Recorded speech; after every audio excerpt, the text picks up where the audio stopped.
Back to Prasad self. ఈ model వచ్చేసి Samsung S20. Complaint వచ్చేసి డిస్ప్లే గ్లాస్ ఒకటి బ్రేక్ అయింది. Display okay, touch okay, glass ఒకటి బ్రేక్ అయింది. కస్టమర్ తీసుకొచ్చిన కంప్లైంట్. ఈ డిస్ప్లే గ్లాస్ ఒకటి సపరేట్ చేయడం కొద్ది డిఫికల్ట్గానే ఉంటుంది.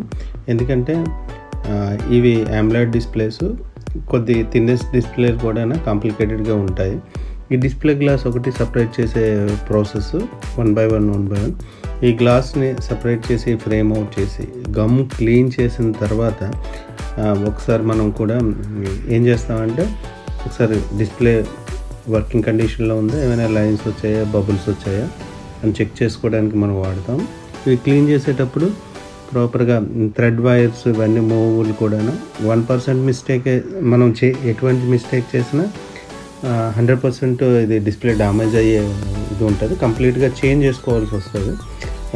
టోటల్ డిస్ప్లే కాంబో చేంజ్ చేసుకోవాలి. ఈ కాంబో ఏంటంటే ఎక్స్పెన్సివ్, నాకు తెలిసి 19,000 ప్లస్ ఉంటుంది.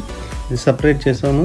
గ్లాస్ నుంచి డిస్ప్లేని సపరేట్ చేసి క్లీన్ చేసిన తర్వాత ఇది మళ్ళీ ప్రాసెస్ అంటే కంప్లీట్గా నేను వీడియోలో చూపించలేను, ఎందుకంటే ఇట్స్ టైం టేకను.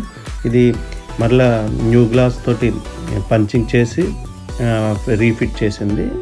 లైక్ ఒరిజినల్ ఫినిషింగ్గా వచ్చింది, ఎటువంటి డ్యామేజ్ లేదు.